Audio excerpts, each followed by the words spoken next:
Hello students, again I am here with the chemistry of class 11. As you know that in the previous class we discussed how to calculate the molecular formula with the help of empirical formula. Okay, as you know that we have discussed empirical formula in the previous classes, and after that we also discussed how to calculate the molecular formula. Today we are going to discuss how to calculate the molecular formula of crystalline solids. Okay, as I told you, we have two types of solids, anhydrous solids and crystalline solids. And crystalline solids are the solids which contain a fixed amount of water. So how do we know that how much water is added to the anhydrous compound to make it crystalline solid? Okay, so by this process we need to calculate the empirical formula, molecular formula of a crystalline solid. As you can see here, I write a numerical, I write a question. Okay, so आप देख सकते हैं यहाँ पर the question is a crystalline compound when heated becomes anhydrous. Okay, I read the question. The crystalline compound when heated becomes anhydrous by losing 51.2% of the mass. ठीक है, it means कि एक crystalline solid है, crystalline compound है जो anhydrous हो जाता है जब वो कितना मास लॉस करता है 51.2% of the mass. As we know that 51.2% of the mass means that is the mass of water, because to make crystalline solid anhydrous we need to loss the water molecules, है ना, from the crystalline compound. Crystalline compound से water molecule loss करना होगा तभी वो anhydrous बनेगा. तो ये वाला जो मास है that is the mass of water only. Water का मास है and 51.2% of the mass means 51.2 U, है ना. That is automatically converted into the mass percentage. As we know that the percentage is by mass. Percentage by mass में होगी तो वो automatically U और ग्राम में कन्वर्ट हो जाएगी. हियर यहाँ पर हमें AMU एटॉमिक मास यूनिट लगाना है तो ग्राम नहीं लेंगे, U में लेंगे इसको. ओके, तो यहाँ तक क्लियर है. ये जो लाइन है फर्स्ट लाइन, इस फर्स्ट लाइन से ही हमें समझ में आ जाएगा कि यहाँ पर क्रिस्टलाइन कंपाउंड के लिए क्या क्या हमें क्लूज गिवन है. आगे का क्वेश्चन सेम है. On analysis anhydrous compound give the following percentages composition. ये परसेंटेज कॉम्पोजिशन है. Calculate the molecular formula of anhydrous and crystalline compound. Mass of anhydrous compound is 120 U. ये 120 U किसका मास दिया है? एनहाइड्रस कंपाउंड का मास दिया है जब वो इतने परसेंट मास लॉस कर देता है. ओके, तो first of all we need to calculate the empirical formula by this calculation and also the molecular formula. मैं यहाँ पर आपको एम्पिरिकल और मॉलिक्यूलर फॉर्मूला फाइंड आउट करके नहीं दिखा रही हूँ.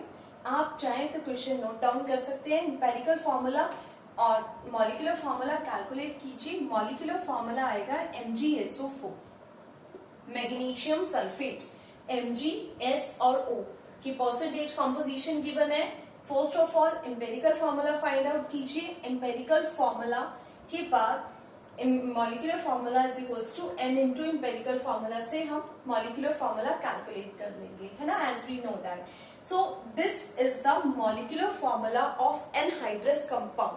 Normally जो molecular formula हम लोग find out करते हैं वो anhydrous compound का ही formula होता है. उसके बाद second step में, ठीक है, यहाँ तक I hope कोई problem नहीं होगी, आपको समझ में आ जाएगा जब आप calculation करोगे. empirical formula, after that molecular formula. उसके बाद हमें crystalline compound का मॉलिक्यूलर फॉर्मूला फाइंड आउट करना है. मींस MgSO4 के साथ how much amount of water is added to make it crystalline compound. Okay, so for crystalline compound, crystalline के लिए हम यहाँ पर फाइंड आउट करेंगे for crystalline compound. Crystalline compound के लिए फर्स्ट ऑफ ऑल आप लेट करेंगे. लेट द वेट और मास आर बोथ इक्विवेलेंट, है ना. तो यहाँ पर हम वेट भी ले सकते हैं और मास भी ले सकते हैं. Let the weight of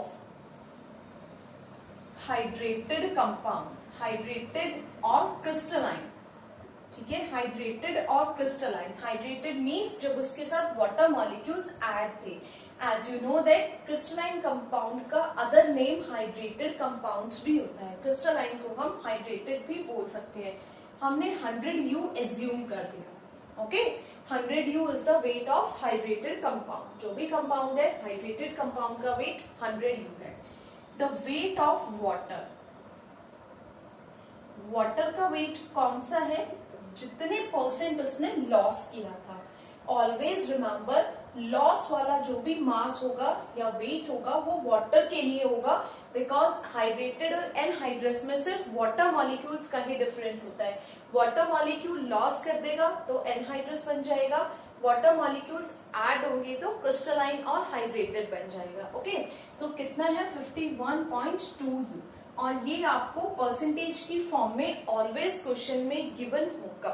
okay, then so the mass of और the weight of anhydrous compound है ना. हमारे पास हाइड्रेटेड कंपाउंड का वेट है, वाटर का वेट है, तो एनहाइड्रस कंपाउंड का वेट हम फाइंड आउट करेंगे कैसे? 100U minus 51.2U. ठीक है, 100 माइनस 51.2. 100 माइनस 51.2 हम फाइंड आउट कर लेते हैं. 100 में से 51.2 फाइंड आउट करेंगे, दैट इज 8. एंड 51 है, दैट इज ऑल्सो 8. 9 में से 5 माइनस हुआ 4. Then it is 48.8U. You can see here. Okay, so 48.8U is the mass of or weight of anhydrous compound. 48.8U anhydrous compound का weight हो जाएगा. Okay, so now in the next step, if यहाँ तक clear है, यहाँ तक I think आपको कोई प्रॉब्लम नहीं आएगी, बिकॉज यहाँ पे सिंपल कैलकुलेशन हमने किया है. बिल्कुल सिंपल कैलकुलेशन है, इस कैलकुलेशन में कुछ भी नहीं है. ओके, सो सबसे पहले वेट लेट करेंगे. Let the weight of hydrated compound is 100U. Weight of water, water का weight that is 51.2U. So the weight of anhydrous compound is 100 minus weight of water or mass of water you can say. So that will become 48.8U minus के बाद. So if the weight of anhydrous compound, unitary method हम यहाँ पर apply करेंगे. anhydrous compound का weight अगर 48.8U है, if the weight of anhydrous compound is 48.8U, then the weight of water is 48.8U is the mass of anhydrous compound जो हमने यहाँ पर फाइंड आउट किया है. तो if the weight of anhydrous compound is 48.8U, अगर anhydrous compound का wait 48.8U है तो वाटर का वेट कितना है? 51.2, जो कि हमें यहाँ पर गिवन है. ठीक है, परसेंटेज की फॉर्म में गिवन था. तो जब एनहाइड्रस कंपाउंड का वेट 48.8 है तो वाटर का वेट कितना है? 51.2. और हाइड्रेटेड कंपाउंड का वेट कितना है? 100U. तो हाइड्रेटेड कंपाउंड के वेट से हमें कोई मतलब नहीं है, इन दोनों से मीन्स है. ठीक है, यहाँ तक क्लियर है. अब सेकेंड थिंग, एनहाइड्रस कंपाउंड का वेट और यू कैन से मास यहाँ पर गिवन 120U और 48.8U कौन सा मास था जो हमने फाइंड आउट किया था? Let the weight of hydrated compound be 100. कि अगर हम एज्यूम कर ले हाइड्रेटेड कंपाउंड का वेट 100U है तो एनहाइड्रस कंपाउंड का वेट कितना होगा? उसमें से अगर हम 51.2% और 51.2 ग्राम 51.2U वाटर को लॉस करते हैं तो यूनिटरी मेथड से हम एग्जैक्टली फाइंड आउट करेंगे वेट ऑफ वाटर. ओके, तो जब एनहाइड्रस कंपाउंड 48.8U है तो वाटर का वेट कितना है? 51.2U. If the weight of anhydrous compound is 120U, means second line में ऑलवेज आपको वो मास रखना है, वो वाला वेट रखना है जो क्वेश्चन में गिवन होगा. किसके लिए गिवन होता है ये वाला मास क्वेश्चन में? मॉलिक्यूलर फॉर्मूला फाइंड आउट करने के लिए. इसी को तो हम मॉलिक्यूलर फॉर्मूला में यूज करते हैं जब n की वैल्यू निकालते हैं. N is equals to molecular formula mass, or you can say molecular mass divided by empirical formula मास। तो इसके लिए मैंने आपको 3 कंडीशंस बताई हैं, वही कंडीशंस आपको यहाँ पर अप्लाई करना है, ठीक है। Means molecular formula mass directly question में गिवन है तो आप डायरेक्टली वैल्यू रख देंगे। Molecular formula mass directly given नहीं है तो जो भी आपने यहाँ पर n, जब n फाइंड आउट किया था तो जो हमने मॉलिक्यूलर मास यहाँ पर पुट किया था वही वाला हमें यहाँ पर लेना है, ठीक है। आपको डायरेक्टली गिवन था या आपने वेपर डेंसिटी से निकाला है या थर्ड वन में आपने इसको एम्पेरिकल फॉर्मूला मास के इक्विवेलेंट रख दिया है। जो भी आपने प्रोसेस किया है मॉलिक्यूलर मास यही वाला यहाँ पर लेंगे, ओके। बहुत ध्यान से समझिए, यहाँ तक तो इजी था। अगर एनहाइड्रस कंपाउंड का वेट 48.8 U है तो वाटर कितना था 51.2 U। बट अगर एनहाइड्रस कंपाउंड का वेट और एनहाइड्रस कंपाउंड का मास 120 U है, ये 120 U यहां से आया है जब n की वैल्यू हमने फाइंड आउट की थी। n की वैल्यू कब फाइंड आउट करते हैं? Molecular formula is equals to n into empirical formula, ठीक है। तो ये n फाइंड आउट करने के लिए हम ये वाला फॉर्मूला अप्लाई करते हैं। तो इस फॉर्मूले को जब हमने अप्लाई किया, molecular mass divided by empirical formula mass, ये वाला मॉलिक्यूलर मास हमें यहाँ पे रखना है and then we find out the weight of water. So weight of water कितना हो जाएगा? Weight of water is equals to 51.2 divided by 48.8 into 120।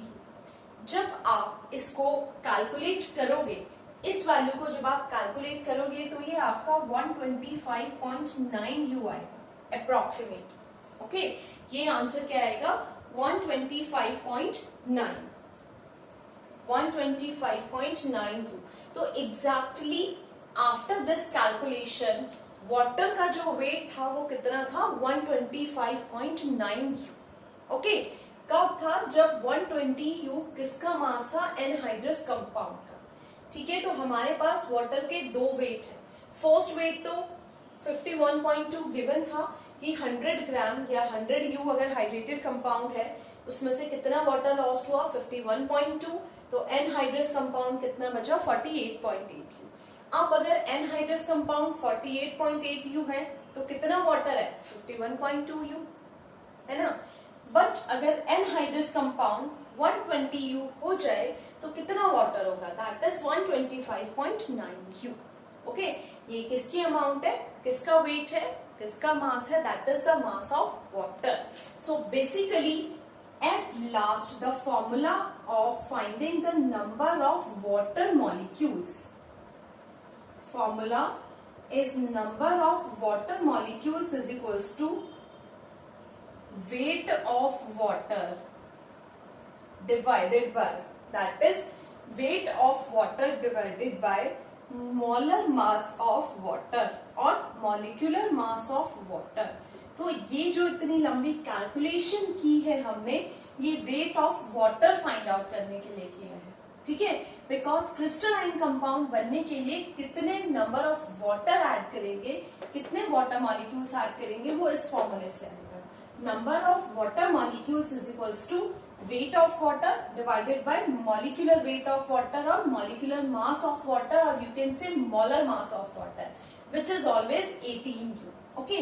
तो यहाँ पर कितना आया हमारा लास्ट में? 125.9 डिवाइडेड बाय 18, अप्रोक्सीमेट 7 आएगा। ये 6.99 आएगा। याद रखिए number of water molecule fraction में नहीं होगा, फ्रैक्शन में आता है तो फ्रैक्शन को आपको राउंड ऑफ करना होगा या आप इंटीजर से इंटू करके कीजिए, बट उस फ्रैक्शन को हमें रिमूव करना है, ठीक है। एनी हाउ प्रोसेस सेम है, हम इंटीजर से इंटू करके भी उसको रिमूव कर सकते हैं, राउंड ऑफ करके भी हम उसको रिमूव कर सकते हैं, ठीक है। तो रिमूव कर दिया हमने, ये 6.99 आएगा एग्जैक्ट आंसर।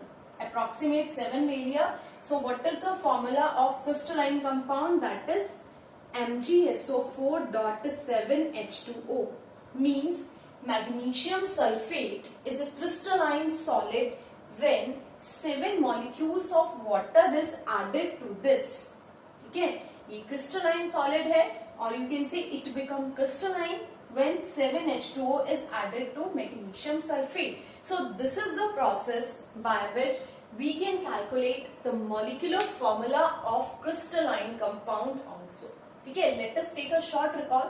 एक बार फटाफट से रिकॉल कर लेते हैं हमने किया क्या है. तो हमने इसके लिए फर्स्ट ऑफ ऑल ये वाली फर्स्ट लाइन याद रखिए. इस टाइप के क्वेश्चन में आपको लॉसिंग वाला मास गिवन होगा कि कोई भी क्रिस्टलाइन कंपाउंड ने कितने परसेंट मास लॉस किया जिससे वो एनहाइड्रस हो गया. Okay, so that is the mass of water only, because वो लॉस क्या कर रहा है, वाटर मॉलिक्यूल लॉस करेगा. तो वाटर मॉलिक्यूल के लिए ये जो मास होगा ये आपका मास ऑफ वाटर होगा. इसमें कुछ नहीं करना है, that is 51.2 U. Simply take that. ठीक है, कोई इंटू नहीं करना है. So let the weight of hydrated compound. सबसे पहले हाइड्रेटेड कंपाउंड का वेट एज्यूम कर लेंगे 100. ठीक है, वाटर का वेट जो लॉस्ट हुआ है वो कितना है 51.2. तो एनहाइड्रस कितना बचा 48.8. ओके, सिंपल कैलकुलेशन है. नेक्स्ट वाले पार्ट में we need to find out the weight of water. weight of water find out करना है because anhydrous compound के दो weight हो गए. एक वो वाला weight जो हमने find out किया है, एक वो वाला weight और you can say mass जो क्वेश्चन में given है. ठीक है, given नहीं होगा तो भी हम ये वाला find out कर लेते हैं जब हम molecular formula निकालते हैं. तो दूसरा वाला जो mass है और दूसरा वाला जो weight है किसका, anhydrous compound का, वो वाला मास होगा जो आपने मॉलिक्यूलर फॉर्मूला निकालने के लिए यूज किया था जब n की वैल्यू फाइंड आउट की थी. ओके, वही वैल्यू आपको यहाँ पर लेनी है. सपोज 120 U गिवन नहीं होता तो हम क्या करते, 120 U गिवन नहीं है, वेपर डेंसिटी भी गिवन नहीं है, तो हम 120 U की जगह क्या करते, हम एम्पिरिकल फॉर्मूला का मास फाइंड आउट करते. MgSO4, magnesium is 24, magnesium is 24 plus sulfur is 32 plus 16 4s are 64. कितना आता है ये 4 4 10 और 2 12, 120 U, 122 U, अप्रोक्सीमेटली 122 U आता है.